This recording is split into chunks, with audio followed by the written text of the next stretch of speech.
इस वीडियो में हम 2 चैप्टर्स को मर्ज करके पढ़ेंगे। Indian constitution at work, NCERT class 11th का chapter 1, constitution why and how. Then Laxmikant 7th edition में चैप्टर नंबर 3 जो न्यू ऐड हुआ है, concept of the constitution. Basically Laxmikant का chapter 2 making of the constitution पढ़ने से पहले we should know that constitution का क्या मतलब है, कॉन्स्टिट्यूशन के क्या फंक्शंस होते हैं और इंडियन कॉन्स्टिट्यूशन कैसे बना था। जितना पार्ट एनसीईआरटी में है वो हम यहाँ से पढ़ेंगे। देन एक गुड कॉन्स्टिट्यूशन की क्या क्वालिटीज होनी चाहिए। कुछ लोगों ने कॉन्स्टिट्यूशन को क्लासिफाई भी किया है, like written, unwritten constitution, rigid, flexible constitution etcetera, वो भी हम देखेंगे। एंड देन एक फिलोसॉफिकल पार्ट है और कॉन्सेप्ट, और कह सकते हैं कि कंसेप्चुअल पार्ट है, कॉन्स्टिट्यूशनलिज्म और constitutional government.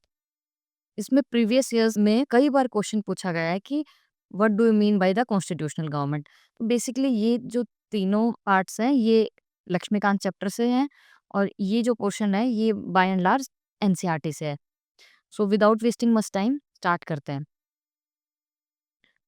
Constitution why and how means constitution की नीड क्या है, और जब कॉन्स्टिट्यूशन अगर हमारे पास है तो उसको अथॉरिटी कहाँ से मिलती है। फॉर एग्जांपल हमारी नेबरहुड कंट्रीज में कॉन्स्टिट्यूशन है बट वो कॉन्स्टिट्यूशन इतनी सक्सेसफुल नहीं है जितना इंडियन कॉन्स्टिट्यूशन सक्सेसफुल है। तो बेसिकली जो कॉन्स्टिट्यूशन को वो सुप्रीमेसी और अथॉरिटी कहाँ से मिलती है to make that successful. And then Indian constitution कैसे बना था। सो इन 3 हेडिंग्स के अंडर हम इस चैप्टर को कवर करेंगे। पहले चलते हैं नीड ऑफ द कॉन्स्टिट्यूशन और कॉन्स्टिट्यूशन के फंक्शंस क्या होते हैं। ऐसे समझते हैं कि इमेजिन हमारे पास एक लार्ज पॉपुलेशन है, वो पॉपुलेशन बहुत ही डाइवर्स है, डिफरेंट डिफरेंट रिलीजन के लोग रहते हैं, हंड्रेड्स ऑफ लैंग्वेजेस बोली जाती हैं, लोग डिफरेंट डिफरेंट प्रोफेशन प्रैक्टिस करते हैं, वेल्थ डाइवर्सिटी है, कुछ लोग रिच है कुछ पुअर है। देन एज डाइवर्सिटी, यंग लोगों की कुछ डिफरेंट एस्पिरेशंस हैं, ओल्ड एज पीपल के कुछ डिफरेंट व्यूज एंड पर्सपेक्टिव्स हैं, but they all have to live together. सबको साथ में रहना है। अब साथ रहने के लिए कुछ कॉमन व्यू पॉइंट्स चाहिए ना, कॉमन अंडरस्टैंडिंग होनी चाहिए जिसकी वजह से लोग इतनी सारी डाइवर्स ओपिनियंस और डाइवर्सिटी के बाद वो साथ में रह पाएं। तो ये जो कोऑपरेशन एंड कोऑर्डिनेशन रिक्वायर्ड है टू लिव टुगेदर, वो कहाँ से प्रोवाइड किया जाएगा। उसके लिए कुछ बेसिक रूल्स डिसाइड होने चाहिए, और ये बेसिक रूल्स कौन प्रोवाइड करेगा, ये कॉन्स्टिट्यूशन प्रोवाइड करेगा। मीन्स डाइवर्स पॉपुलेशन है, उनको साथ में रहना है, और डाइवर्सिटी के बाद भी वो कुछ बेसिक रूल्स को अबाइड करेंगे जिसकी वजह से they will be able to live with cooperation and coordination in the society. और ये जो बेसिक रूल्स हैं ये पब्लिकली प्रोमulgate होने चाहिए, सबको पता होना चाहिए कि ये बेसिक रूल्स तो सबको अडहेर करने ही करने हैं। एंड दीज आर एनफोर्सेबल, मतलब अगर किसी ने फॉलो नहीं किया तो दे विल बी पनिश्ड। नहीं तो क्या होगा, एश्योरेंस नहीं आएगी ना कि कौन फॉलो कर रहा है कौन नहीं कर रहा है। सो ओवरऑल कह सकते हैं कि जो इन कॉन्स्टिट्यूशन का पहला फंक्शन होता है वो यही होता है कि कुछ बेसिक रूल्स प्रोवाइड करना जिसकी वजह से सोसाइटी में मिनिमम कोऑर्डिनेशन आए एंड लोग साथ में रह पाए with piece and harmony. So overall constitution allows coordination, means it acts as a guide and gives assurance, और कह सकते हैं कि gives protection। नेक्स्ट है कि ये जो बेसिक रूल्स है ये क्या रूल्स होंगे और कौन डिसाइड करेगा कि कौन से रूल्स होने चाहिए। तो ये जो डिसीजन मेकिंग पावर है ये भी किसी के पास तो होनी चाहिए ना। तो बेसिकली कॉन्स्टिट्यूशन ही एक ऐसी बॉडी है जो ये डिसाइड करता है कि ये जो डिसीजन मेकिंग पावर है ये किसके पास जाएगी। फॉर एग्जाम्पल जैसे मोनार्किकल कॉन्स्टिट्यूशन है, उनमें मोनार्क डिसाइड करते हैं कि क्या रूल्स एंड रेगुलेशंस होंगे। जैसे जो ओल्ड सोवियत यूनियन और यूएसएसआर हुआ करता था उसमें सिंगल पार्टी थी विच यूज टू डिसाइड कि क्या बेसिक रूल्स फॉलो किए जाएंगे। डेमोक्रेटिक कॉन्स्टिट्यूशंस लाइक इंडिया, उसमें लोग डिसाइड करते हैं। जैसे ये प्रोसेस भी कॉन्स्टिट्यूशन में ही मेंशन होता है कि पीपल डायरेक्टली डिसाइड करेंगे कि इनडायरेक्टली डिसाइड करेंगे। फॉर एग्जांपल जैसे एंशिएंट ग्रीक्स के टाइम में रेफरेंडम होता था, मीन्स सब लोगों को डायरेक्टली डिसीजन मेकिंग में पार्टिसिपेट करने का मौका मिलता था। बट अभी जो करंट डेमोक्रेटिक कॉन्स्टिट्यूशंस में इनडायरेक्टली लोग इलेक्ट करते हैं अपने रिप्रेजेंटेटिव्स को। अभी जो रिप्रेजेंटेटिव्स का इलेक्शन है वो भी डायरेक्टली होगा इनडायरेक्टली होगा। रिप्रेजेंटेटिव्स की क्या स्ट्रेंथ होगी, फॉर एग्जांपल जैसे पार्लियामेंट है हमारे इंडियन कॉन्स्टिट्यूशन में, उसमें कितने मेंबर्स होंगे, क्या क्या उसके ऑर्गन्स होंगे, राज्यसभा लोकसभा प्रेसिडेंट, ये सब कहाँ मेंशन होता है, ये कॉन्स्टिट्यूशन में मेंशन होता है। तो ओवरऑल कह सकते हैं कि कॉन्स्टिट्यूशन अपने आप में एक सुप्रीम अथॉरिटी है जो डिसाइड करती है कि कैसे गवर्नमेंट कॉन्स्टिट्यूट होगी। मतलब एक तरह से गवर्नमेंट को डिसीजन मेकिंग पावर्स दे दी हैं और वो गवर्नमेंट किस तरह से काम करेगी। अगर इंडियन कॉन्स्टिट्यूशन का एग्जांपल लें, तो इंडियन कॉन्स्टिट्यूशन में ये लॉ मेकिंग और पॉलिसी मेकिंग अथॉरिटी है, ये पार्लियामेंट के पास है। और जो पार्लियामेंट का ऑर्गेनाइजेशन है कि क्या पार्लियामेंट का स्ट्रक्चर होगा, क्या पार्लियामेंट के ऑर्गन्स होंगे, वो भी कॉन्स्टिट्यूशन डिसाइड करता है। ठीक है? देन अब ये डिसाइड हो गया कि क्या बेसिक रूल्स होंगे और उन रूल्स को कौन डिसाइड करेगा। तो अब ऐसा भी नहीं है ना कि जिसको ये पावर मिली है, रूल मेकिंग पावर और डिसीजन मेकिंग पावर, तो वो अपनी पावर को ऐसा तो नहीं है कि आर्बिट्रेरी वे में यूज कर रहे हैं और अनलिमिटेड वे में यूज कर रहे हैं। कि कुछ लोगों को तो कंसंट्रेशन है वेल्थ और पावर की and others are deprived of. तो उस चीज को अवॉइड करने के लिए गवर्नमेंट और लॉ मेकिंग इंस्टीट्यूशंस हैं या एग्जीक्यूटिव इंस्टीट्यूशंस हैं, उन पे कुछ लिमिटेशंस सेट होती हैं। और ये लिमिटेशंस इंश्योर करती हैं कि जो भी लॉज फॉर्म होते हैं they are just and fair. और गवर्नमेंट जो पावर्स हैं वो कुछ लोगों के हाथ में कॉन्सेंट्रेट ना करे and government does not function in unlimited and arbitrary manner. ठीक है? तो ओवरऑल कह सकते हैं कि जो थर्ड फंक्शन है वो एक लिमिट सेट करता है कि गवर्नमेंट सिटीजन्स पे क्या-क्या चीज़ें इम्पोज़ कर सकती है, मतलब कौन-कौन से डिसीजंस इम्पोज़ कर सकती है। और ये जो लिमिट्स हैं, ये फंडामेंटल हैं। फंडामेंटल का मतलब है कि इनको गवर्नमेंट ट्रेसपास नहीं कर सकती, मतलब एक बाउंड्री सेट हो गई है, इनको ट्रेसपास नहीं किया जा सकता है। ठीक है? तो और जैसे अगर हम वेज़ की बात करें कि किस तरह से गवर्नमेंट की पावर को लिमिट किया जा सकता है, तो जो मोस्ट कॉमन वे है, वो है वाया फंडामेंटल राइट्स। जैसे इंडियन कॉन्स्टिट्यूशन में भी पार्ट 3 में फंडामेंटल राइट्स हैं। ये फंडामेंटल राइट्स गवर्नमेंट की पावर्स को लिमिट करते हैं। फॉर एग्जांपल हमारे पास राइट टू फ्रीडम है, आर्टिकल 19। तो राइट टू फ्रीडम में हमारे पास स्पीच एक्सप्रेशन की राइट्स हैं। तो गवर्नमेंट उसको वायलेट नहीं कर सकती। अगर वो राइट्स वायलेट होते हैं तो under article 32 right to constitutional remedies we can go to the supreme court. ठीक है? तो एक तरह से वो फंडामेंटल राइट्स हमारे गवर्नमेंट की जो पावर्स हैं उनको लिमिट कर रहे हैं कि आप इन्हीं बाउंड्रीज में रह के सिटीजन्स को रेगुलेट कर सकते हो, इन्हीं बाउंड्रीज में रह के सिटीजन्स के ऊपर रूल्स एंड रेगुलेशंस इम्पोज कर सकते हो। अब रूल्स हो गए, रूल्स को कौन बनाएगा ये अथॉरिटी डिसाइड हो गई। देन वो अथॉरिटी अनलिमिटेड वे में भी काम नहीं कर सकती, पावर लिमिट भी आ गई, वो लिमिटेशंस भी सेट हो गई। अब गवर्नमेंट के ऊपर सिर्फ लिमिटेशन सेट करना पर्पस नहीं है ना, गवर्नमेंट को इनेबल भी करना पड़ता है कि भई गवर्नमेंट जो सोसाइटी की एस्पिरेशंस है, aspirations in terms of justice, liberty, equality, तो ये जो एस्पिरेशंस हैं, इनको फुलफिल करने के लिए गवर्नमेंट को इनेबल करना पड़ता है। जैसे जो ओल्डर कॉन्स्टिट्यूशंस थे, उनमें सिर्फ़ यही बात होती थी कि हाँ, डिसीज़न मेकिंग पावर किस एलोकेट होगी, साथ में कि वो डिसीज़न मेकिंग पावर्स हैं, उनकी क्या लिमिट हो सकती है। बट जो अभी मॉडर्न कॉन्स्टिट्यूशंस हैं और कह सकते हैं कि जो 20th सेंचुरी कॉन्स्टिट्यूशंस हैं, फॉर एग्ज़ाम्पल जो इंडियन कॉन्स्टिट्यूशन, वो इनेबलिंग फ्रेमवर्क भी प्रोवाइड करता है to do certain positive things. For example जैसे पॉजिटिव वेलफेयर मेजर्स हैं और अफर्मेटिव एक्शंस हैं, वो इसी फंक्शन के तहत गवर्नमेंट के पास आते हैं। और उनको एक तरह से फंडामेंटल राइट्स और डीपीएसपीज़ के थ्रू इम्प्लीमेंट किया जाता है।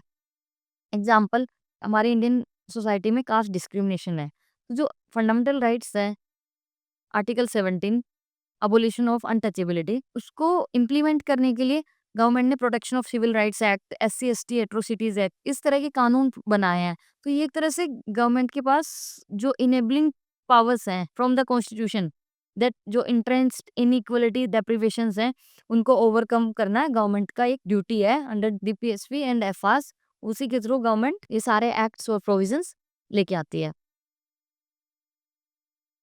ठीक है? देन नेक्स्ट है कॉन्स्टिट्यूशन फंडामेंटल आइडेंटिटी एक्सप्रेस करता है लोगों की, कैसे? फॉर एग्जांपल जैसे इंडिया की बात करें तो India is a diverse country और बहुत सारी एथनिक और रिलीजियस आइडेंटिटीज़ हैं लोगों की। बट इंडियन कॉन्स्टिट्यूशन हमें कलेक्टिव आइडेंटिटी देता है। कलेक्टिव आइडेंटिटी मतलब हमें एक कॉमन आइडेंटिटी मिलती है हमारे कॉन्स्टिट्यूशन से कि that we are abiding by this common constitution in terms of political identity. जैसे हमारा कॉन्स्टिट्यूशन बात करता है कि India is a democratic country, ठीक है? India is a federal country, ठीक है? मोरल आइडेंटिटी का मतलब है कि सबको अपने राइट्स को एक्सरसाइज करते हुए दूसरे के राइट्स को भी प्रोटेक्ट करना है। तो कुछ डूज़ एंड डोंट्स को फॉलो किया जाता है। उसी को बोल रहे हैं कि एक मोरल आइडेंटिटी भी लोगों को मिलती है कि इन मॉरल वैल्यूज को फॉलो करना है। Then national identity, regional aspirations हो सकती हैं, रीजनल एलिजियंस हो सकते हैं लोगों की, but above all there is a national identity that we are Indians. क्यों? क्योंकि हम एक कॉमन कॉन्स्टिट्यूशन से गवर्न होते हैं, इस वजह से।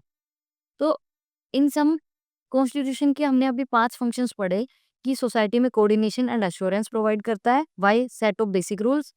कॉन्स्टिट्यूशन स्पेसिफाई करता है कि ये जो बेसिक रूल्स के रिगार्डिंग जो डिसीजन मेकिंग पावर्स हैं, वो किसके पास रहेंगी, और जो डिसीजन मेकिंग पावर्स हैं, वो विद इन लिमिट्स होनी चाहिए, ठीक है? देन कॉन्स्टिट्यूशन एक्सप्रेस करता है कि सोसाइटी के एस्पिरेशंस एंड गोल्स क्या हैं।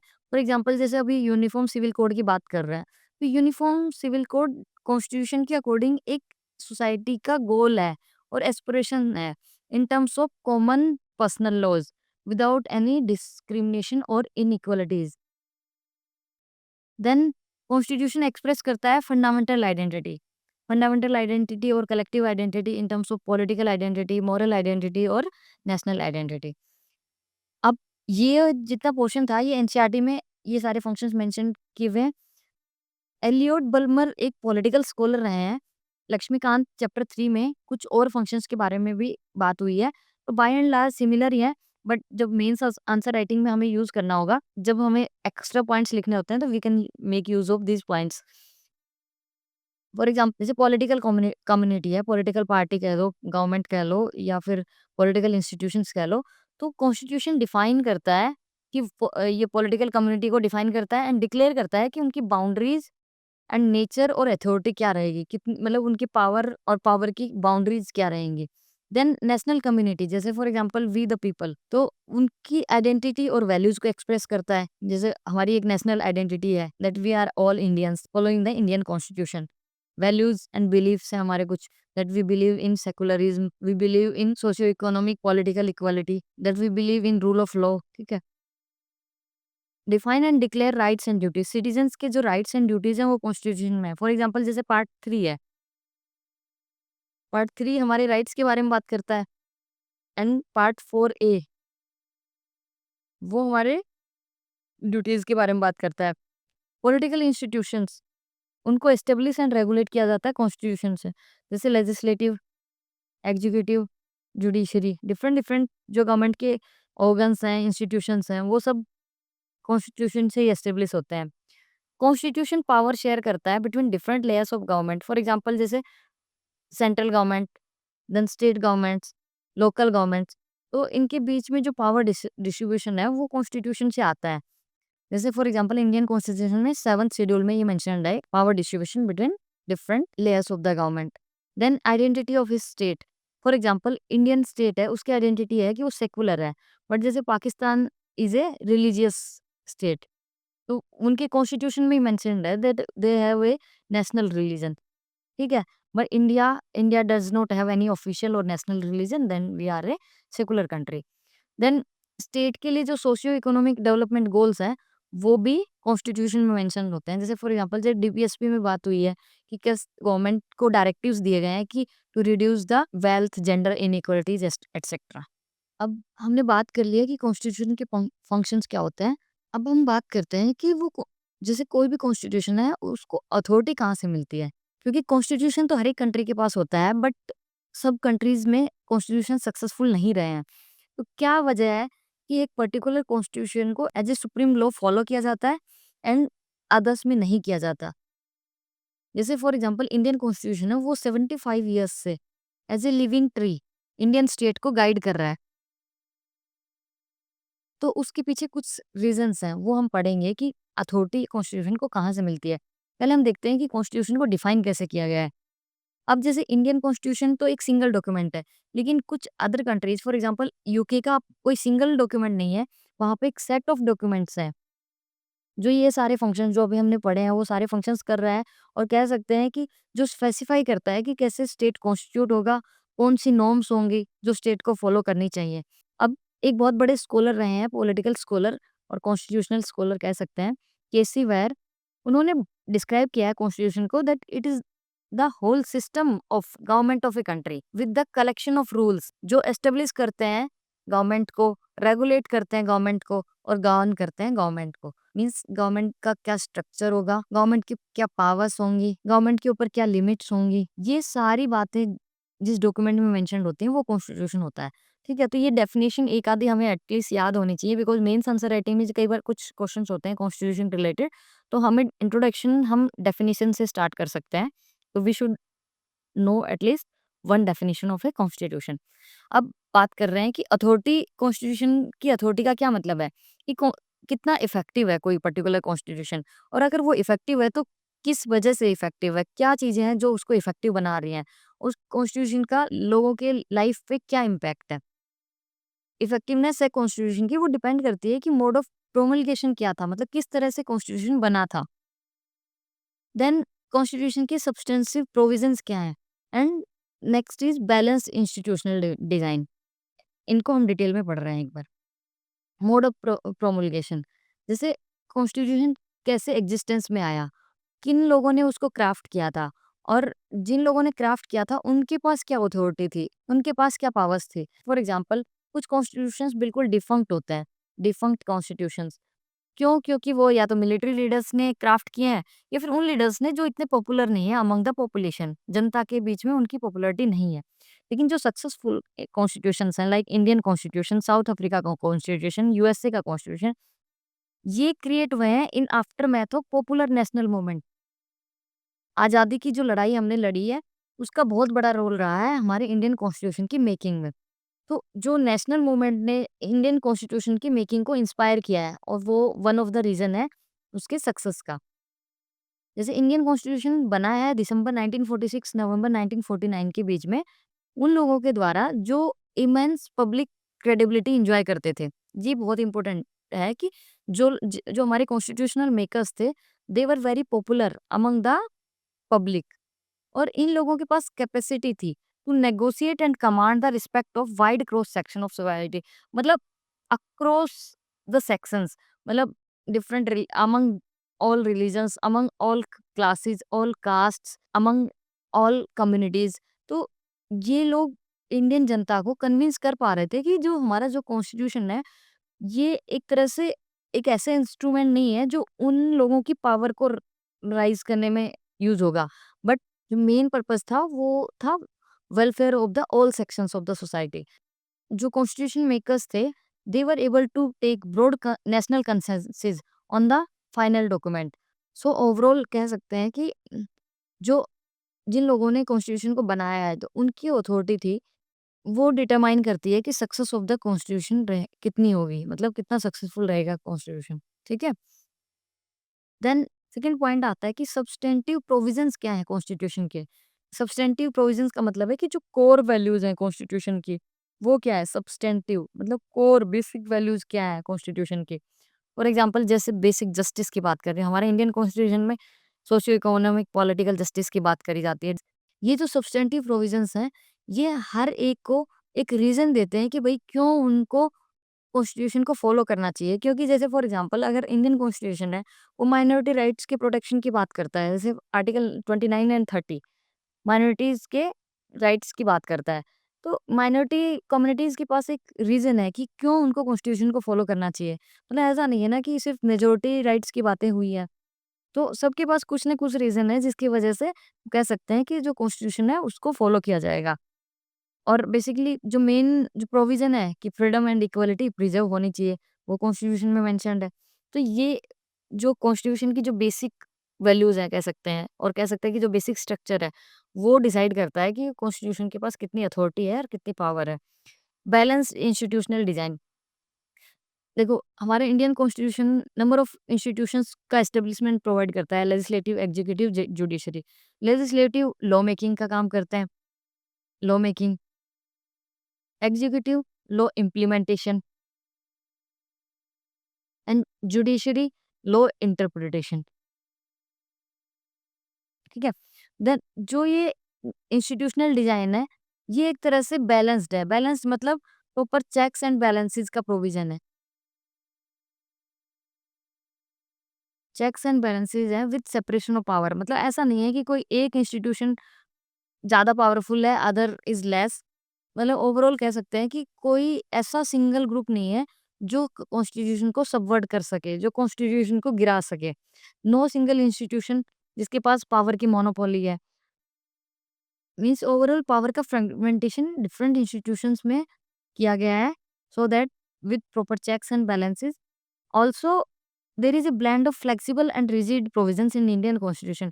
मतलब इंडियन कॉन्स्टिट्यूशन एक तरह से लिविंग डॉक्यूमेंट की तरह काम करता है। फॉर एग्जाम्पल, अगर बहुत ज्यादा रिजिडनेस होगी, रिजिडनेस से क्या होगा, जो हमारी मॉडर्न सोसाइटी है, मॉडर्न सोसाइटी की एस्पिरेशंस फुलफिल नहीं होंगी। तो एस्पिरेशंस फुलफिल नहीं होंगी तो क्या होगा? ऑब्वियसली कॉन्स्टिट्यूशन को फॉलो नहीं किया जाएगा। But Indian constitution has been a intelligent blend of flexible and rigid provisions, making Indian constitution a living document. Means जो मॉडर्न सोसाइटी की जो एस्पिरेशंस हैं उसके अकॉर्डिंग इंडियन कॉन्स्टिट्यूशन को अमेंड किया जा चुका है, और इसीलिए लोगों का उसमें भरोसा है। And our Indian constitution is the thriving example of a successful constitution. Then how was the Indian constitution made? अब नेक्स्ट पढ़ते हैं कि इंडियन कॉन्स्टिट्यूशन कैसे बना था। कॉन्स्टिट्यूट असेंबली ने बनाया था इंडियन कॉन्स्टिट्यूशन को, जो अनडिवाइडेड इंडिया के लिए 1946 में इलेक्ट हुई थी। ठीक है, ये पॉइंट्स याद रखने हैं क्योंकि कई बार एज इट इज ये स्टेटमेंट्स बन के आ जाती हैं प्रीलिम्स एमसीक्यूज में। फर्स्ट सिटिंग 9 दिसंबर 1946 को हुई थी। फिर उसके बाद हमें पता है कि पार्टीशन प्लान आता है। पार्टीशन के बाद कुछ जो कॉन्स्टिट्यूट असेंबली के जो कुछ मेंबर्स हैं वो अपना पाकिस्तान डोमिनियन का कॉन्स्टिट्यूशन बनाने चल जाते हैं, कुछ इंडिया का कॉन्स्टिट्यूशन बना रहे हैं। तो बेसिकली जब इंडिया डिवाइड हो गया उसके बाद जो कॉन्स्टिट्यूट असेंबली रीअसेंबल हुई थी ऑन द 14 अगस्त 1947। और जो कॉन्स्टिट्यूट असेंबली के मेंबर्स थे वो कैसे इलेक्ट हुए थे, तो ये बहुत इंपॉर्टेंट स्टेटमेंट है। इनडायरेक्ट इलेक्शन से वो इलेक्ट हुए थे, via the indirect elections by the members of the provincial legislative assemblies that has been established under government of India act. तो बेसिकली जो प्रोविंशियल लेजिस्लेटिव असेंबलीज थी उन्होंने एक तरह से इनडायरेक्टली इलेक्ट किया था कॉन्स्टिट्यूट असेंबली के मेंबर्स को। और ये जो लेजिस्लेटिव असेंबलीज भी थी एस्टेब्लिश हुई थी गवर्नमेंट ऑफ इंडिया एक्ट। तो यहाँ पे अगर आ जाए कि गवर्नमेंट ऑफ इंडिया 1919 तो वो गलत हो जाएगा। तो ये स्टेटमेंट पूरी एक तरह से रट लेनी चाहिए कि किस तरह से मेंबर्स चूज हुए थे कॉन्स्टिट्यूट असेंबली के मेंबर्स। और ये जो कॉन्स्टिट्यूट असेंबली फॉर्म हुई थी ये on the basis of cabinet mission plan form हुई थी। कैबिनेट मिशन प्लान के अकॉर्डिंग जो सीट्स होंगी कॉन्स्टिट्यूट असेंबली में वो पॉपुलेशन के बेसिस पे होंगी, जैसे 1 सीट पर 10 लाख पॉपुलेशन। और ब्रिटिश प्रोविंसेस से अराउंड 292 मेंबर्स होने थे, प्रिंसली स्टेट्स से अराउंड 93 मेंबर्स होने थे। जो डिस्ट्रीब्यूशन था सीट्स का वो 3 कम्युनिटीज के अमंग होना था, जिसमें थे Muslims, Sikhs and general. General में मुस्लिम और सिख्स के अलावा सारी कम्युनिटीज थी। जो कॉन्स्टिट्यूट असेंबली के जो मेंबर्स का इलेक्शन फ्रॉम लेजिस्लेटिव असेंबली से कैसे होना था, इनडायरेक्ट वे में via proportional representation through single transferable vote. और जो कॉन्स्टिट्यूट असेंबली के मेंबर्स प्रिंसली स्टेट से आने थे वो आने थे कंसल्टेशन और वाया नॉमिनेशन। कह सकते हैं कि जो कॉन्स्टिट्यूट असेंबली थी वो फुली इलेक्टेड बॉडी नहीं थी, उसमें कुछ नॉमिनेटेड मेंबर्स भी थे। ठीक है, जितना एनसीईआरटी में दिया है हमने एक बार देख लिया। बेसिकली लक्ष्मीकांत चैप्टर 2 में मेकिंग ऑफ द कॉन्स्टिट्यूशन में ये सारे प्रोविजंस के बारे में डिटेल में बात की गई है, तो हम वहाँ पे एक बार देख लेंगे। अब नेक्स्ट है composition of the constituent assembly. Basically 3 जून 1947 को माउंटबेटन प्लान, और जिसको पार्टीशन प्लान भी बोलते हैं, पार्टीशन प्लान आता है। उसके बाद around 90 members of the original constituent assembly they went to make the constitution of the Pakistan. और जो बाकी बचे हुए मेंबर्स थे अराउंड 299, तो वो कह सकते हैं they were constituent assembly members for the Indian dominion. ठीक है, इंडियन कॉन्स्टिट्यूशन को अडॉप्ट किया गया था 26 नवंबर 1949 को। लास्ट सिटिंग हुई है 24 जनवरी 1950 को। और अराउंड 284 मेंबर्स ने ऑफिशियली साइन किया। सो ये जो नंबर्स हैं 284, 299 एंड ये जो डेट्स हैं 26 नवंबर, 24 जनवरी and the enforcement date 26 Jan 1950, ये हमें याद होनी चाहिए बिकॉज समटाइम्स स्टेटमेंट्स में डायरेक्ट ये डेट्स होती हैं और अडॉप्शन एंड इन्फोर्समेंट बहुत ज़्यादा इंपॉर्टेंट है। So remember that Indian Constitution was adopted on 26 November 1949 and it came into enforcement on 26 January 1950. Then Constituent Assembly definitely ये यूनिवर्सल अडल्ट सफरेज के बेसिस पे इलेक्ट नहीं हुई थी, ये हमें पता है। यूनिवर्सल अडल्ट सफरेज का मतलब है कि everyone above a particular age is able to vote, but ये कॉन्स्टिट्यूट असेंबली के टाइम पे नहीं था। तो constitute assembly even partially elected थी, वो भी indirectly, and then partially it was nominated, हमने पीछे देखा ही था। But despite that it was a representative body. Representative body मतलब है कि इसमें जो मेंबर्स थे वो हर एक कम्युनिटी, हर एक रिलीजन से थे, और साथ में 28 एससी मेंबर्स भी थे इसमें। ये पॉइंट हमें इसलिए याद रखना है क्योंकि कई बार स्टेटमेंट इस तरह से फॉर्म हो सकती है कि देयर वाज नो एससी और schedule caste member in the constituent assembly. तो ऐसा नहीं है, 28 एससी मेंबर्स भी थे, ठीक है। एक्चुअली जो कांग्रेस थी उस टाइम की, कह सकते हैं कि जो लार्जेस्ट पार्टी थी ड्यूरिंग इंडियन नेशनल मूवमेंट, तो वो अपने आप में इतनी बड़ी पार्टी थी और कह सकते हैं इतनी डाइवर्स पार्टी थी कि उसने एवरी पर्सपेक्टिव और एवरी ओपिनियन को अकोमोडेट करने की कैपेसिटी थी, ठीक है। अब नेक्स्ट बात करते हैं प्रिंसिपल ऑफ डेलिब्रेशन की। जब constitute assembly making of the constitution कर रही है तो उस time they are engaged in various debates, discussions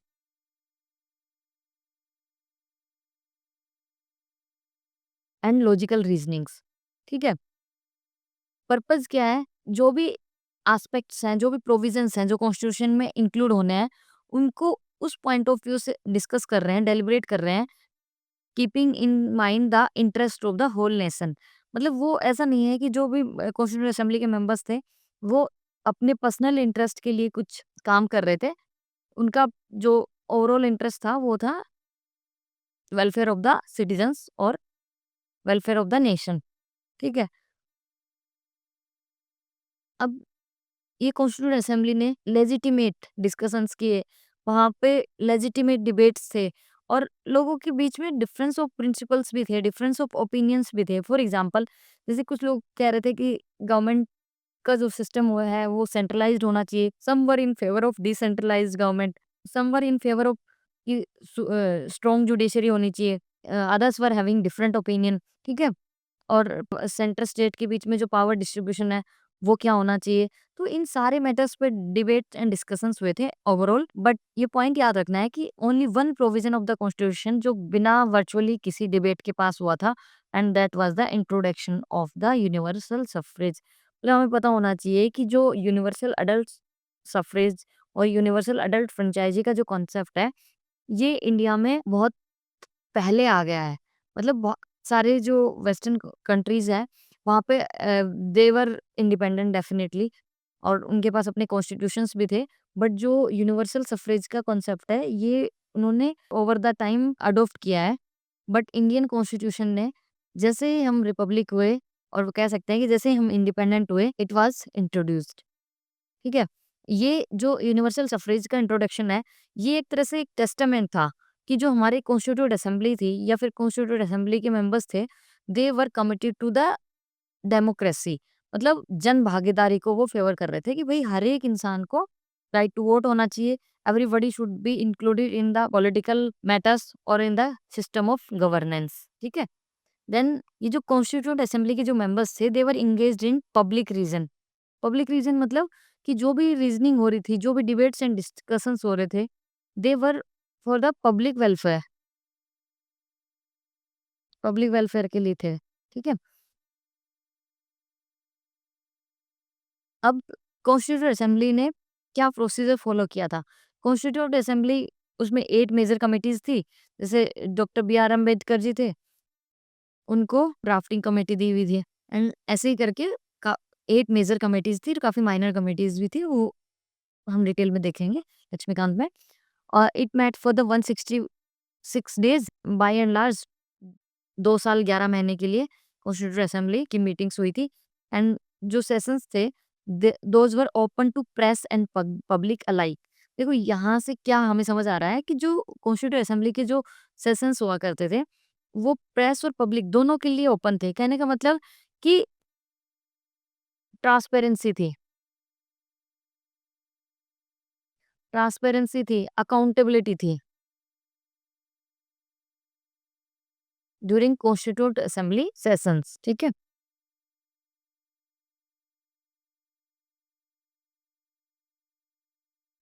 अब यहाँ पे एक बात हमें याद रखनी है कि जो नेशनल मूवमेंट था, डेफिनिटली जो हमारा इंडियन नेशनल मूवमेंट है, फ्रीडम स्ट्रगल है, उसने हमारे कॉन्स्टिट्यूशन को काफ़ी गाइड किया है और कह सकते हैं कि वहाँ से बहुत सारी चीज़ें इंडियन कॉन्स्टिट्यूशन में इनहेरिट हुई हैं। तो जो मेन एग्ज़ाम्पल है नेशनल मूवमेंट से क्या इनहेरिट हुआ है, वो है ऑब्जेक्टिव रेज़ोल्यूशन। और ये ऑब्जेक्टिव रेज़ोल्यूशन मूव किया था पंडित जवाहरलाल नेहरू ने। इसके जो प्रोविज़न्स हैं, वो एक बार हम देख लेते हैं। ऑब्जेक्टिव रेज़ोल्यूशन के जो मेन पॉइंट्स हैं, वो क्या थे कि इंडिया एक इंडिपेंडेंट सोवरेन रिपब्लिक कंट्री रहेगा, then India will be a union. जितने भी जो ब्रिटिश इंडियन टेरिटरीज़ थी, इंडियन स्टेट्स थे और कोई भी अदर आउटसाइड ब्रिटिश इंडिया और इंडियन स्टेट्स पार्ट्स जो इंडिया का पार्ट होना चाहते हैं, they were welcomed and India will be a union of all the territories. और जो भी टेरिटरीज़ इंडिया का यूनियन फॉर्म करेंगी, वो ऑटोनॉमस होंगी। बेसिकली उनको powers and functions in terms of government and administration वो एक्सरसाइज करने की फ्रीडम रहेगी, एक्सेप्ट दोज असाइन्ड और टू और वेस्टेड इन द यूनियन। मतलब अभी जैसे हमारा जो फेडरल सिस्टम है, उसकी एक तरह से बात हो रही है कि भई स्टेट्स को ऑटोनॉमी होगी। एक जैसे इमरजेंसी प्रोविजंस हैं, तो उस ड्यूरेशन में यूनियन के पास सारी पावर्स होती हैं, तो except that there will be autonomy to the regional governments. All powers and authority of sovereign and independent India will flow from the people. ये हमेशा याद रखना है। जैसे जो भी इंडियन पॉलिटिकल सिस्टम है, उसमें जो कॉन्स्टिट्यूशन है, प्रियम्बल है, बेसिकली सबको अथॉरिटी कहाँ से मिलती है? ये मिलती है from the people. People are sovereign in Indian state, okay? Then ये बात जो प्रियम्बल में जितने भी आइडियल्स मेंशन्ड है, एस्पिरेशंस मेंशन्ड है कि ऑल पीपल ऑफ इंडिया, उनको गारंटेड होगी socio economic political justice, status और अपॉर्चुनिटी की equality, equality before law, fundamental freedom of speech expression, article 19 में जितने भी फंडामेंटल फ्रीडम्स हैं। देन माइनॉरिटी राइट्स को प्रोटेक्ट करने के लिए एडवोकेट सेफगार्ड्स की बात की गई है, माइनॉरिटी, ट्राइबल्स, डिप्रेस्ड और अदर क्लासेस। इसीलिए तो हमारे इंडियन कॉन्स्टिट्यूशन में बहुत सारे अफर्मेटिव और पॉजिटिव डिस्क्रिमिनेशन के प्रोविजंस हैं। Territorial integrity of republic as per the law of civilised nation. यहाँ पे इंटरनेशनल लॉज की बात हुई है कि जो इंटरनेशनल लॉज को इंडिया फॉलो करेगा, बट हमारी जो टेरिटोरियल इंटीग्रिटी है, इंडियन रिपब्लिक की जो टेरिटोरियल इंटीग्रिटी है, उसको मेंटेन करते हुए। मतलब ऐसा नहीं है कि हमारी जो टेरिटोरियल इंटीग्रिटी है, उसको कोई हार्म नहीं कर सकता। हम इंटरनेशनल अफेयर्स में पार्टिसिपेट करेंगे, इंटरनेशनल लॉज को फॉलो करेंगे, बट इंडियन टेरिटोरियल इंटीग्रिटी को मेंटेन करते हुए, सेफगार्ड करते हुए। और जो इंडियन स्टेट है, वो एक तरह से फुल एफर्ट्स लगाएगा to contribute to promote world peace and welfare of the mankind. ये एक तरह से जो हमारा वसुदेव कुटुंबकम वाली जो फिलोसॉफी है, उन्हीं लाइंस पे बात कर रहे हैं, ठीक है? तो ये ऑब्जेक्टिव रेजोल्यूशन के मेन पॉइंट्स थे, जहाँ पे इंडियन स्टेट के कैरेक्टर की बात हो गई है। Independent sovereign republic, India union होगा, जो टेरिटरीज यूनियन फॉर्म करेंगी वो ऑटोनॉमस होंगी, except the powers vested in the union. और पावर्स एंड अथॉरिटी जो भी है सोवरेन और इंडिपेंडेंट इंडिया की, वो कहाँ से आती हैं? लोगों से आती है, फ्लो फ्रॉम द पीपल। ये वेरी इंपॉर्टेंट पॉइंट है, ठीक है? ये बहुत ज़्यादा इंपॉर्टेंट पॉइंट है। देन ये एफर्ट्स होंगे कि जो ऑल पीपल ऑफ इंडिया, उनको socio economic justice, equality of opportunity, status, rule of law, fundamental freedom, ये सब प्रोवाइड किए जाएँ।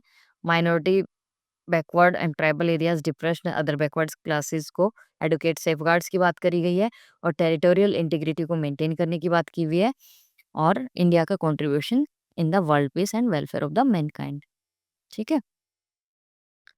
अब नेक्स्ट है institutional arrangements.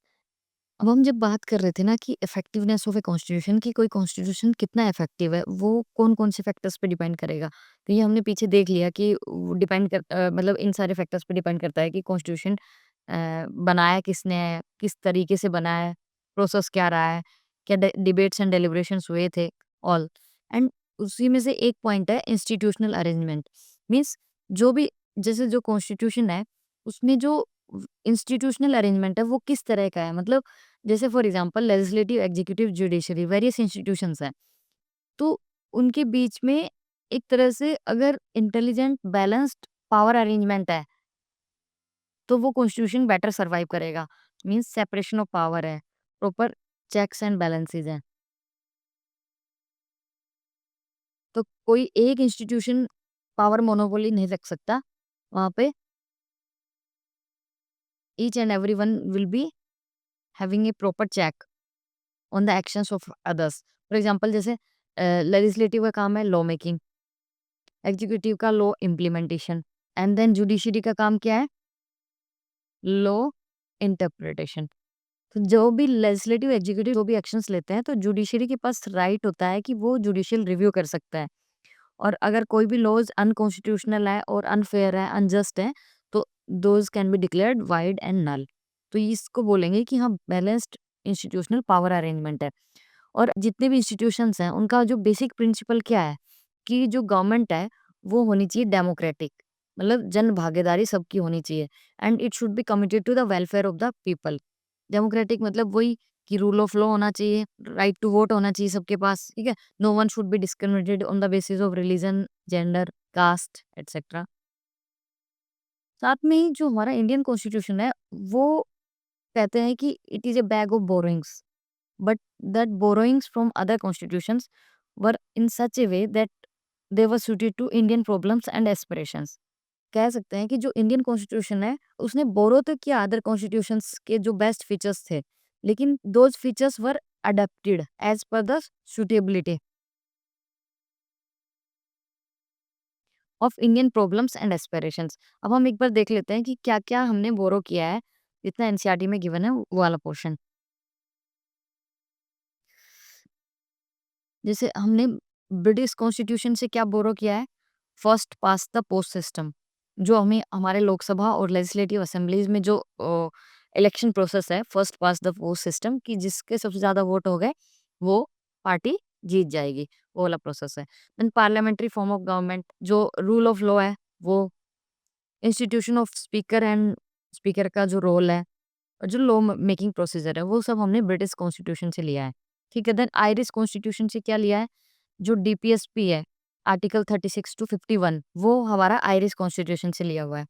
Then French constitution से हमने क्या लिया है? Principles of liberty, equality and fraternity. एक तरह से हम इसको सोशल जस्टिस भी बोलते हैं, लिबर्टी, इक्वलिटी एंड फ्रेटर्निटी को आगे देखेंगे एक बार। देन कैनेडियन कॉन्स्टिट्यूशन से क्या लिया है? एक quasi federal form of government. मतलब हम फेडरल तो हैं, फेडरल मतलब कॉन्स्टिट्यूशन से ही पावर डिस्ट्रीब्यूशन है among the centre and the states, but quasi हैं, मतलब सूडो टाइप हैं, मतलब हम कंप्लीटली फेडरल भी नहीं है। क्यों? क्योंकि जो इमरजेंसी प्रोविजंस के दौरान हम क्या हो जाते हैं? यूनिटरी हो जाते हैं, मतलब सेंटर बिकम्स मोर पावरफुल, और स्ट्रॉन्ग सेंटर का प्रोविजन है हमारे इंडियन कॉन्स्टिट्यूशन में, ठीक है? और जो रेजिडुअल पावर्स का आइडिया है, वो भी कनेडियन कॉन्स्टिट्यूशन से बोरोड है। यूएस से क्या लिया है? फंडामेंटल राइट्स हमने यूएसए से बोरो किया है। Power of judicial review and independence of judiciary, वो हमने यूएसए से ली है। कैसे याद रख सकते हैं कि जो लॉ मेकिंग प्रोसेस है या लॉ से रिलेटेड जितनी बातें हैं, वो ब्रिटिश से ली है। डायरेक्टिव प्रिंसिपल्स हमने आयरिश से लिया है, फ्रेंच से लिया है, फ्रेंच रिवॉल्यूशन कह सकते हैं, लिबर्टी, इक्वालिटी एंड फ्रेटर्निटी वाला चीज़ें। कैनेडियन कॉन्स्टिट्यूशन से क्वासी फेडरलिज्म और स्ट्रॉन्ग सेंटर का जो आइडिया है वो, और residual powers, obviously strong centre है तभी तो रेजिडुअल पावर्स हमने सेंटर के पास दी हुई हैं। देन यूएसए मतलब फंडामेंटल राइट्स, जो स्ट्रॉन्ग जुडिशियरी का जो कंसेप्ट है वो यूएसए से आया है। Power of judicial independence, judicial review etcetera, ठीक है?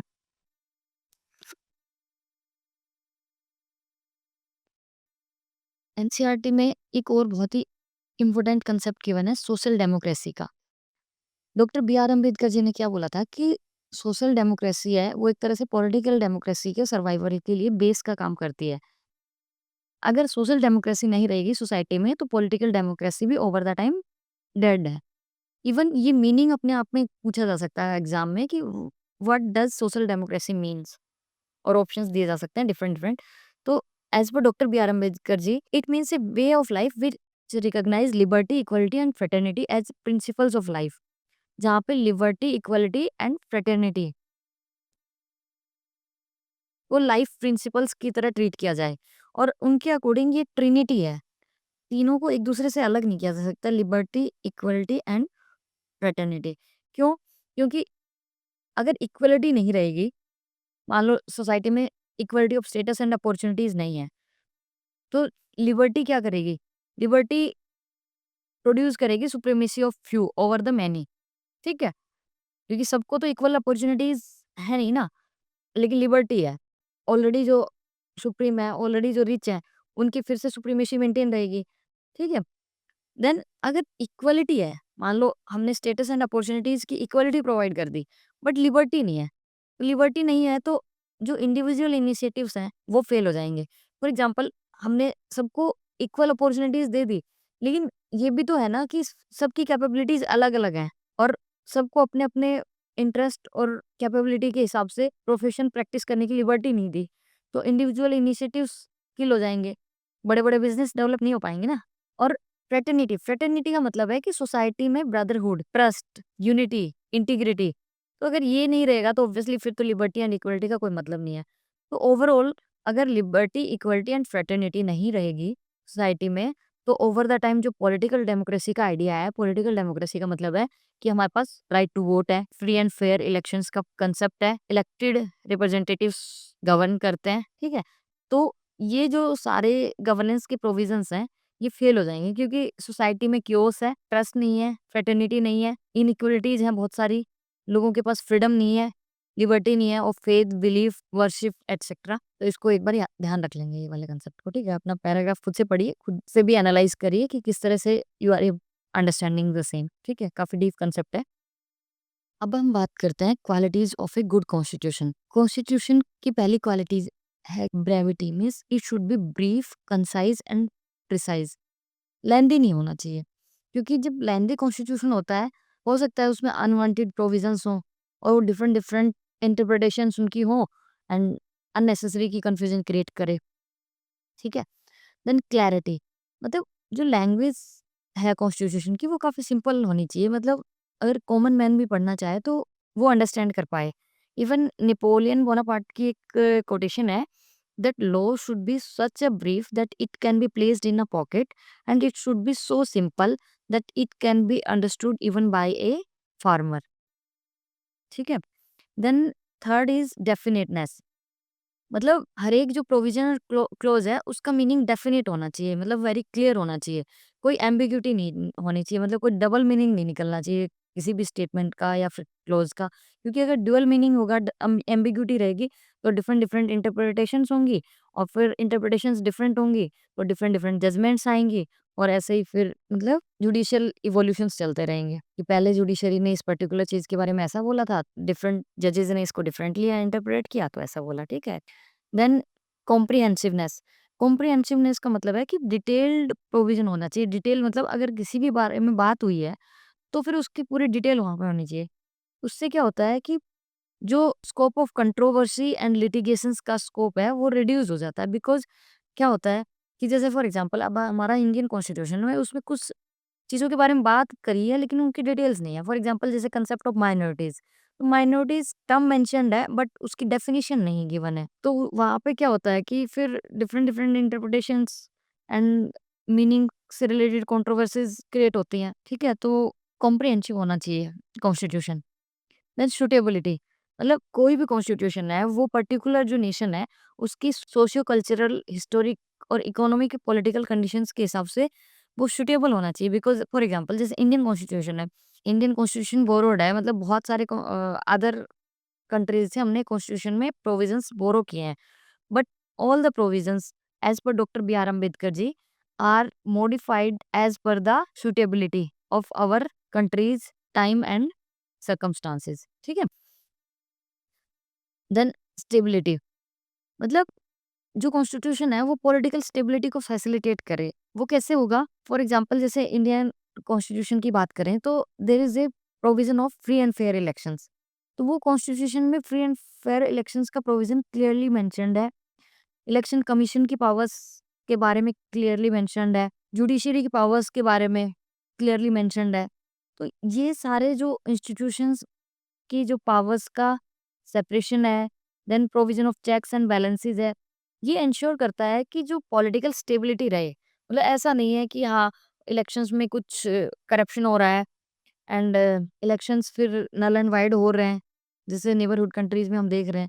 वैसा नहीं है हमारे इंडिया में और इसीलिए पॉलिटिकल स्टेबिलिटी भी है, ठीक है? तो ये एक गुड कॉन्स्टिट्यूशन का फीचर है बिकॉज़ कॉन्स्टिट्यूशन ने जो इंस्टीट्यूशनल अरेंजमेंट इस तरह से किया हुआ है कि स्टेट में पॉलिटिकल स्टेबिलिटी मेंटेन रहेगी with separation of powers, checks and balances etcetera. Then adaptability to changing conditions, मतलब कोई भी कॉन्स्टिट्यूशन है वो रिजिड नहीं होना चाहिए। जैसे यूएसए का जो कॉन्स्टिट्यूशन है वो एक रिजिड कॉन्स्टिट्यूशन का एग्जांपल है, ठीक है? बट जो इंडियन कॉन्स्टिट्यूशन है वो ना ही रिजिड है और ना ही फ्लेक्सिबल है, ठीक है? ये सिंथेसिस है बोथ।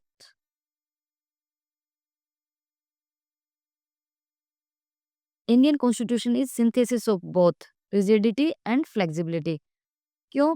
क्योंकि जो चेंजिंग कंडीशंस हैं उसके अकॉर्डिंग हम अडेप्ट करते रहते हैं और इसीलिए हमारा इंडियन कॉन्स्टिट्यूशन है that is an example of living tree. और कह सकते हैं कि that's why our Indian constitution is known as the living tree और ए ब्रीदिंग कॉन्स्टिट्यूशन। क्यों? जो चेंजिंग कंडीशंस के हिसाब से हम अडॉप्ट करते रहते हैं। मोर देन 100 जो कॉन्स्टिट्यूशनल अमेंडमेंट्स हो चुके हैं, उसकी वजह यही है कि हमने चेंजिंग टाइम एंड सर्कमस्टांसेस के हमारे कॉन्स्टिट्यूशन को अडॉप्ट किया है। नेक्स्ट जो इम्पोर्टेंट कांसेप्ट है वो कॉन्स्टिट्यूशनलिज्म है। कॉन्स्टिट्यूशनलिज्म एंड कॉन्स्टिट्यूशनल गवर्नमेंट एक ही बात है। इसका मतलब है लिमिटेड गवर्नमेंट और सिविलाइज्ड गवर्नमेंट। मीन्स जो गवर्नमेंट की पावर्स पे कुछ लिमिटेशंस होनी चाहिए। गवर्नमेंट पावर्स अनलिमिटेड नहीं होनी चाहिए, आर्बिट्रेरी नहीं होनी चाहिए। इस तरह से समझते हैं। फॉर एग्जाम्पल हम इंडियन कॉन्स्टिट्यूशन की बात करते हैं तो इंडियन कॉन्स्टिट्यूशन को अथॉरिटी कहाँ से मिलती है? लोगों से। मीन्स जैसे हमने प्रियम्बल में भी लिखा है ना कि we the people of India, हमने ही एक तरह से कॉन्स्टिट्यूशन लिखा है। Constituent assembly was the representative of the Indian people. Okay, तो हम लोगों ने कॉन्स्टिट्यूशन लिखा, कॉन्स्टिट्यूशन ने गवर्नमेंट को कुछ पावर्स दी, उन्हीं के अकॉर्डिंग गवर्नमेंट गवर्न करे, नॉट इन आर्बिट्रेरी मैनर, और इस तरह से गवर्न करे for the best of the people, मतलब लोगों के वेलफेयर के लिए। ऐसा ना हो कि जो पावर है वो एक ग्रुप ऑफ पीपल में ही कंसंट्रेटेड है और लोगों की जो जो कॉमन मैन है, कॉमन मैन की लिबर्टी कर्टेल हो रही हो, ठीक है? तो ओवरऑल यही है लिमिटेड गवर्नमेंट कॉन्स्टिट्यूशनलिज्म का मतलब, ठीक है? अब देखो कॉन्स्टिट्यूशनलिज्म अपने आप में एक कंसेप्ट है और वर्ल्ड वाइड कोई भी कंट्री 100% कॉन्स्टिट्यूशनलिज्म पे नहीं है। मतलब एक कॉन्टिनम है, इस कॉन्टिनम पे कोई कंट्री यहाँ 0% पे लाई करता है और कोई ऑलमोस्ट यहाँ पे, मतलब बिटवीन 0 एंड 100% कंट्रीज लाई करते हैं। फॉर एग्जांपल जैसे नॉर्थ कोरिया है, कह सकते हैं कि डिक्टेटरशिप है, तो वहाँ पे कॉन्स्टिट्यूशन अगर लिखा भी गया है तो वो एक पर्सन ने लिखा है, ना कि लोगों ने लिखा है, देश के लोगों ने नहीं लिखा ना। तो वहाँ के किंग के पावर्स अनलिमिटेड हैं, उन पे कोई लिमिटेशन नहीं है। पाकिस्तान है, पाकिस्तान का कॉन्स्टिट्यूशन है बट वो भी फेल्ड कॉन्स्टिट्यूशन है एक तरह से। इंडिया समवेयर यहाँ पे लाई करता है, यूके थोड़ा-सा ऊपर कह सकते हैं एंड दिस वे, मतलब कंट्रीज़ कॉन्स्टिट्यूशनलिज़्म के पैरामीटर पे हैं। अब हम कहें कि भई क्या ऐसे फैक्टर्स हैं जो कॉन्स्टिट्यूशनलिज़्म को प्रमोट करते हैं या फिर फीचर्स क्या हैं, प्रिंसिपल्स क्या हैं कॉन्स्टिट्यूशनलिज़्म के? तो ये फर्स्ट थिंग कॉन्स्टिट्यूशन होना चाहिए। अब वो कॉन्स्टिट्यूशन भी रिटन कॉन्स्टिट्यूशन होना चाहिए and written constitution by the people, ठीक है? मीन्स पॉपुलर सोवरेनिटी से होनी चाहिए, which means ultimate power should lie with the people. जैसे यहाँ पे इंडियन कॉन्स्टिट्यूशन में हमने कहा है ना कि हाँ, जो इंडिया का कॉन्स्टिट्यूशन है that is written by the people, ठीक है? तो इसी बात को बोलेंगे कि popular sovereignty ultimate power India में लोगों के पास है। फॉर एग्जाम्पल जैसे कोई भी पार्टी पावर में हो सकती है, बट पीरियोडिक अकाउंटेबिलिटी तो है ना। नेक्स्ट इलेक्शंस होंगे, इलेक्शंस में जनता फिर से डिसाइड करेगी कि कौन सी पार्टी है जो उनके वेलफेयर के लिए काम करती है और accordingly that will be in power, ठीक है? Then next is rule of law होना चाहिए। रूल ऑफ लॉ में जो बात होती है वो यही है कि आर्बिट्रेरी पावर का एब्सेंस है। मतलब ऐसा नहीं है कि कभी भी गवर्नमेंट किसी भी इंसान की फ्रीडम को कर्टेल कर दे, कभी किसी को भी अरेस्ट कर लिया जाए, ऐसा नहीं होगा ना। इक्वलिटी बिफोर लॉ होगा। इक्वलिटी बिफोर लॉ में हम जैसे आर्टिकल 14 में पढ़ेंगे कि अब्सेंस ऑफ प्रिविलेजेस होता है। मतलब ऐसा नहीं है कि किसी एक पर्टिकुलर ग्रुप के पास ज़्यादा राइट्स हैं कि दूसरे के पास कम राइट्स हैं। और no one is above law.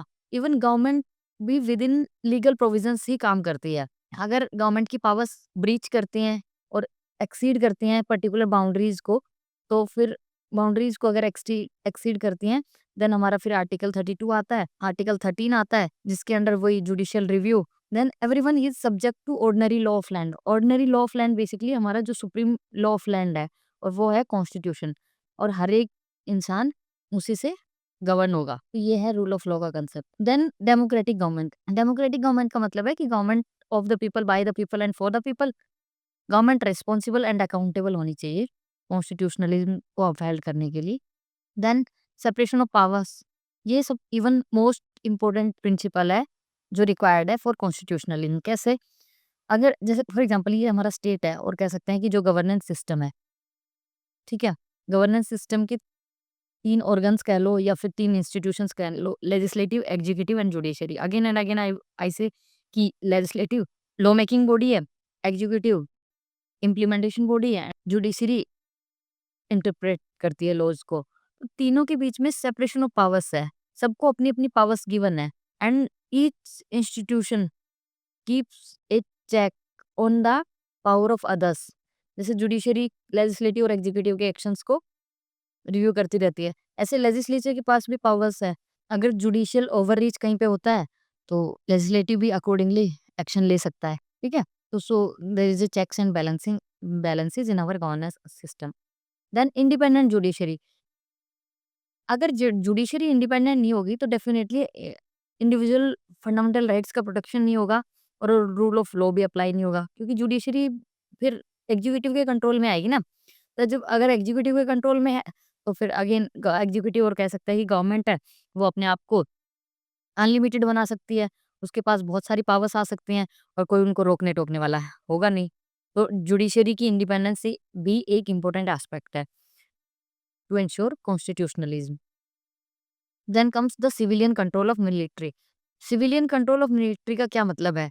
कि जो आर्म्ड फोर्सेस हैं, वो अल्टीमेटली जो रिप्रेजेंटेटिव्स हैं हमारे, सिविलियन रिप्रेजेंटेटिव्स या फिर इलेक्टेड रिप्रेजेंटेटिव्स हैं, उनके अंडर आनी चाहिए। इंडिया का एग्जांपल लेते हैं कि इंडिया में president is the supreme commander of the armed forces, और फिर अगेन प्रेसिडेंट है, वो भी एक्ट करते हैं advice of PM and council of ministers.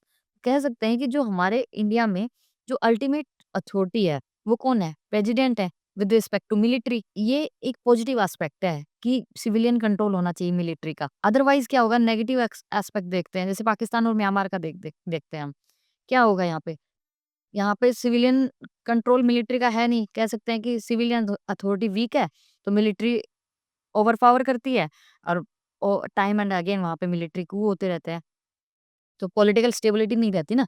इसी चीज़ को कहते हैं कि मिलिट्री का सिविलियन कंट्रोल ज़रूरी है टू एंश्योर कॉन्स्टिट्यूशनलिज्म और सिविलाइज्ड गवर्नमेंट और limited government. Then police governed by the law and judicial control. Police as a law enforcement body क्या काम करती है? Protection of citizens rights within a legal framework करती है। तो अगर पुलिस एक पर्टिकुलर लॉ से गवर्न नहीं होगी और उसके ऊपर जुडिशियल कंट्रोल नहीं रहेगा, तो अगेन पुलिस भी क्या हो सकता है कि जो पार्टी इन पावर, और कह सकते हैं कि जो गवर्नमेंट है, उनके विम्स एंड फैंसीज पे वर्क कर सकती है, और जो हमारे फंडामेंटल राइट्स का जो प्रोटेक्शन है, वो प्रिवेंट हो सकता है। मतलब लाइक अनलॉफुल अरेस्ट हो सकते हैं, कस्टोडियल टॉर्चर्स हो सकते हैं, एक्स्ट्रा जुडिशियल किलिंग्स हो सकती हैं। तो कहने का मतलब यही है कि पुलिस भी एक पर्टिकुलर लॉ से गवर्न होनी चाहिए, और उसपे जुडिशियल कंट्रोल होना चाहिए। मतलब पुलिस की पावर्स भी अनकंट्रोल्ड नहीं होनी चाहिए, और police should not act at the whims and fancies of the government, rather it should work as per the rule of the law. Individual rights का रिस्पेक्ट होना चाहिए।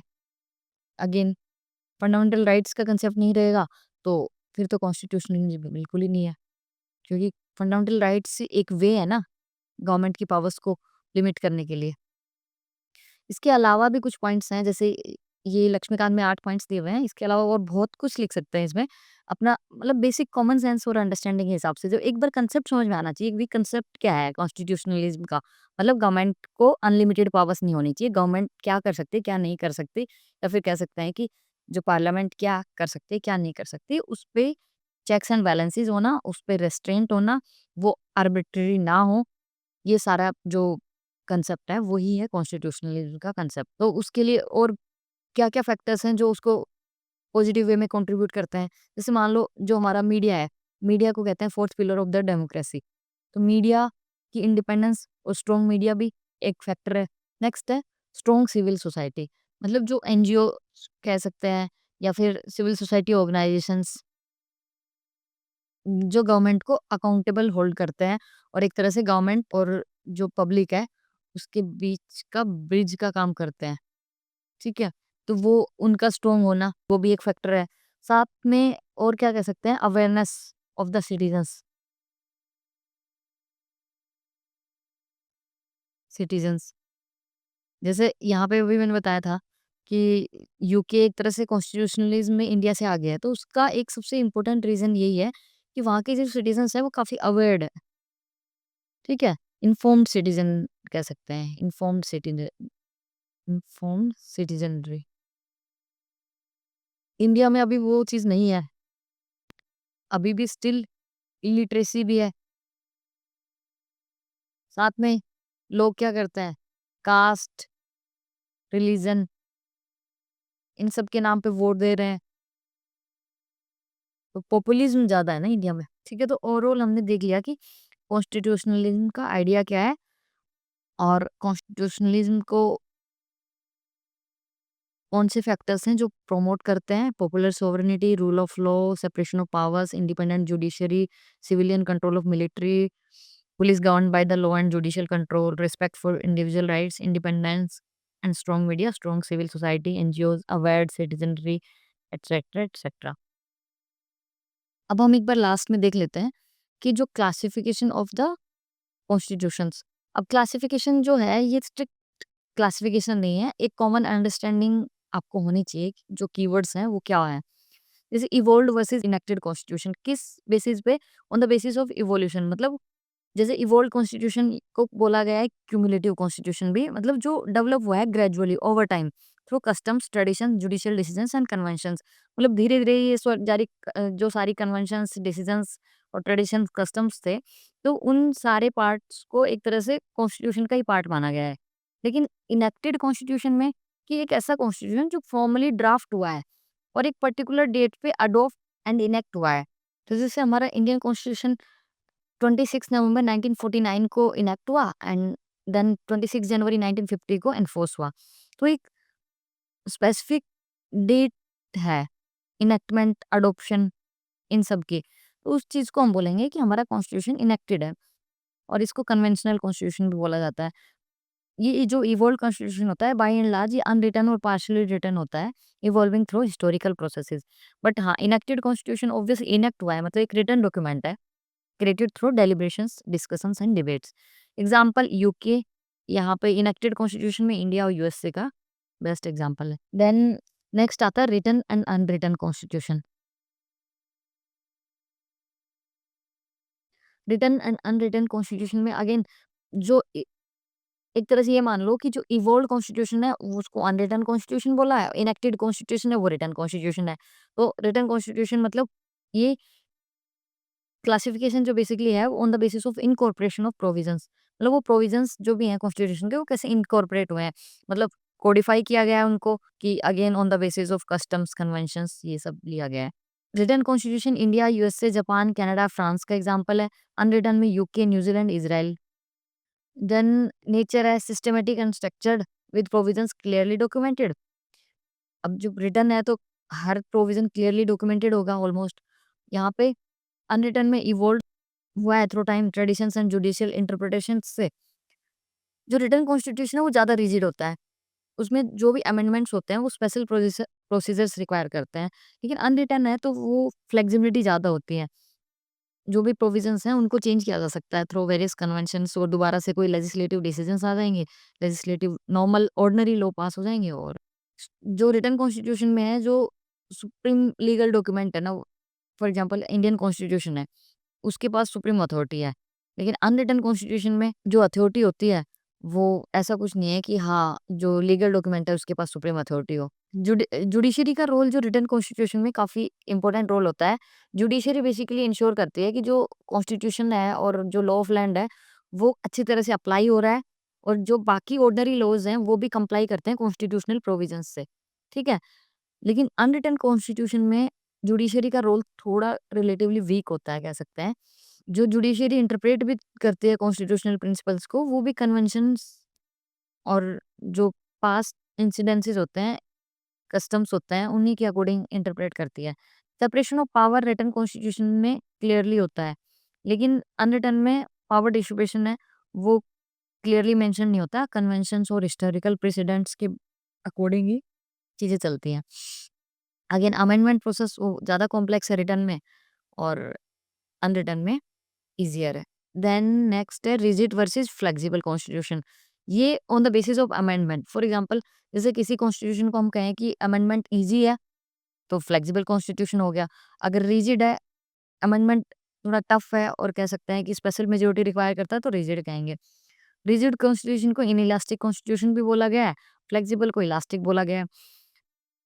Again a constitution that requires a special complex procedure for amendment, वो rigid हो गया।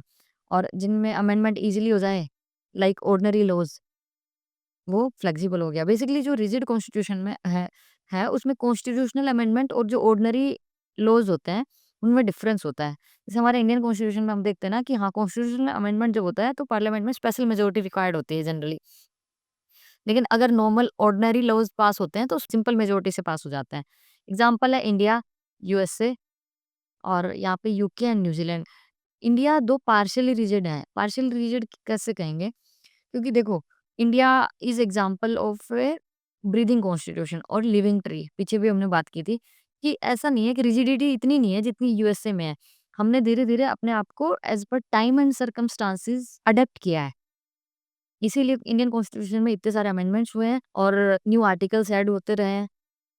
ठीक है? तो मतलब रिजिडिटी ज़्यादा नहीं है। रिजिडिटी वहाँ पे है जहाँ पे फेडरल फीचर्स की बात होती है या फेडरल पावर डिस्ट्रीब्यूशन की बात होती है। मीन्स जैसे 7th शेड्यूल है, 7th शेड्यूल बात करता है कि power distribution between the centre and the states. तो उस पॉइंट पे हम कहेंगे कि रिजिडिटी है। अदरवाइज़ चीज़ें by and large simple majority से पास हो जाती हैं। वही अमेंडमेंट प्रोसेस में स्पेशल प्रोसीजर रिक्वायर्ड है, ये सिंपल मेजॉरिटी से। फ्लेक्सिबिलिटी, रिजिड है तो ऑब्वियसली लेस फ्लेक्सिबल होगा, यहाँ हाईली फ्लेक्सिबल है। स्टेबिलिटी, रिजिड कॉन्स्टिट्यूशन है तो मोर स्टेबल रहेगा ना, क्योंकि ऐसा नहीं है ना कि कोई भी गवर्नमेंट पावर में आई और अपनी विम्स एंड फैंसीज के हिसाब से कॉन्स्टिट्यूशन को अमेंड कर दिया, ऐसा नहीं होगा ना, स्टेबिलिटी ज़्यादा होगी। ठीक है? क्यों? क्योंकि अगर कुछ आपको चेंज भी करना है, उसके लिए स्पेशल मेजॉरिटी चाहिए पार्लियामेंट में। कहने का मतलब है कि रिजिड कॉन्स्टिट्यूशन ज़्यादा स्टेबल होता है। देन फ्लेक्सिबल, लेस स्टेबल होता है। ठीक है? जुडिशरी का रोल अगेन जैसे रिटन कॉन्स्टिट्यूशन में बात हुई थी, तो एक तरह से कह सकते हैं कि रिटन कॉन्स्टिट्यूशंस ज़्यादातर रिजिड कॉन्स्टिट्यूशंस ही हैं। स्ट्रॉन्ग जुडिशियल रिव्यू होता है रिजिड कॉन्स्टिट्यूशन के केस में, और उससे कॉन्स्टिट्यूशनल सुप्रीमेसी मेंटेन होती है। मतलब कॉन्स्टिट्यूशन को सुप्रीम रखने में जुडिशरी का बहुत बड़ा रोल है, इसीलिए जुडिशरी को बोला गया है गार्जियन ऑफ द कॉन्स्टिट्यूशन और guardian of the fundamental rights, दोनों। ठीक है? अब नेक्स्ट है federal and versus unitary constitution. National government और रीजनल गवर्नमेंट्स के बीच में किस तरह का रिलेशनशिप है, उसी के बेस पे जो कॉन्स्टिट्यूशन का क्लासिफिकेशन है वो फेडरल वर्सेस यूनिटरी है। अगर जो पावर रिलेशन है सेंट्रल और रीजनल गवर्नमेंट्स के बीच में, वो कॉन्स्टिट्यूशन के बेसिस पे है, तब हम कहेंगे कि फेडरल कॉन्स्टिट्यूशन है। मीन्स कि जो कॉन्स्टिट्यूशन है वहीं पे पावर डिवीजन हो गया है सेंट्रल गवर्नमेंट्स का, रीजनल गवर्नमेंट्स का, और दोनों के पास अपने-अपने एरियाज़ में ऑटोनॉमी है, and and they draw power directly from the constitution. लेकिन यूनिटरी कॉन्स्टिट्यूशन में क्या है, जो सिंगल सेंट्रल गवर्नमेंट है, उसके पास सारी पावर्स होती हैं। दो वो डेलीगेट कर सकते हैं पावर्स को रीजनल गवर्नमेंट्स में, लेकिन जो अल्टीमेट जो पावर होती है वो एक सिंगल सेंट्रल गवर्नमेंट के पास होती है। वहाँ पे ऐसा नहीं है कि हाँ, कॉन्स्टिट्यूशन ने अपने आप बाइफरकेशन कर रखा है पावर्स का, नहीं ऐसा नहीं है। ठीक है? एग्ज़ाम्पल्स हैं यूएस, कनाडा, ऑस्ट्रेलिया, कैसी वेयर बेसिकली एक बहुत बड़े कॉन्स्टिट्यूशनल एक्सपर्ट रहे हैं। तो उन्होंने इंडियन कॉन्स्टिट्यूशन को क्वासी फेडरल कहा है। क्वासी फेडरल मतलब सूडो फेडरल, मतलब हम फेडरल हैं बट नॉट कंप्लीटली फेडरल। क्यों? क्योंकि हमें बताया कि जो हमारा इंडियन कॉन्स्टिट्यूशन है, वो कुछ स्पेशल प्रोविजंस भी देता है, फॉर एग्जांपल इमरजेंसी प्रोविजन। तो उस कंडीशन में क्या होगा, जो पावर टिल्ट है वो सेंटर की तरफ आ जाता है। ठीक है? देन पावर डिस्ट्रीब्यूशन वही है।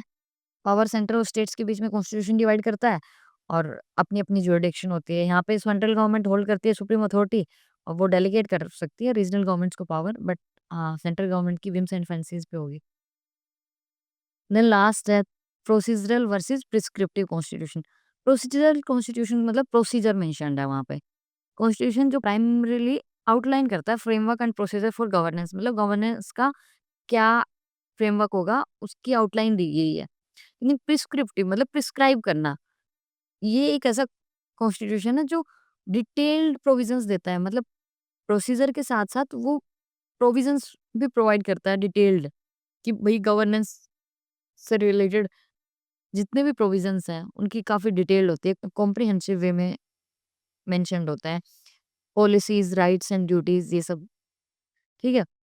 प्रोसीजरल कॉन्स्टिट्यूशन का जो फोकस है, वो बेसिकली गवर्नमेंट का स्ट्रक्चर एस्टेब्लिश करने पे है और गवर्नमेंट किस तरह से ऑपरेट करेगी। लेकिन प्रिस्क्रिप्टिव का जो है फ़ोकस है, वो स्पेसिफ़िकेशन पे है, कि जस्ट ऐसा नहीं है कि गवर्नमेंट एस्टेब्लिश होगी, बट कि भई डिटेल्ड रूल किस तरह से होगा, गवर्नमेंट किस तरह से फंक्शन करेगी, क्या-क्या सिटीज़न के राइट्स होंगे, क्या-क्या गवर्नमेंट पे ऑब्लिगेशंस होंगी। तो बेसिकली प्रिस्क्रिप्शन पूरी डिटेल प्रिस्क्राइब की गई है कि किस तरह से गवर्नेंस चलेगी।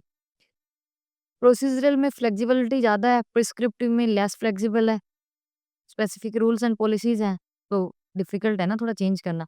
एग्ज़ाम्पल यूएसए, यूके, प्रिस्क्रिप्टिव में इंडिया और जो यूएसएसआर के टाइम का जो कॉन्स्टिट्यूशन था वो, ठीक है? तो यहाँ पे हमारे 2 चैप्टर्स कंप्लीट हो गए हैं। एनसीईआरटी का कॉन्स्टिट्यूशन व्हाई एंड हाउ और लक्ष्मीकांत का chapter 3 concept of the constitution. अब नेक्स्ट वीडियो में हम बात करेंगे मेकिंग ऑफ द कॉन्स्टिट्यूशन। वो थोड़ा डिटेल में रहेगा, मतलब चैप्टर 1 में जितनी बात हुई है, उसकी जो डिटेल्स हैं बेसिकली वो मेकिंग ऑफ द कॉन्स्टिट्यूशन में रहेंगी। सो स्टे ट्यून्ड एंड अगर आपको वीडियो हेल्पफुल लगी हो तो like, subscribe and share with other aspirants. Wish you all the best. God bless you all.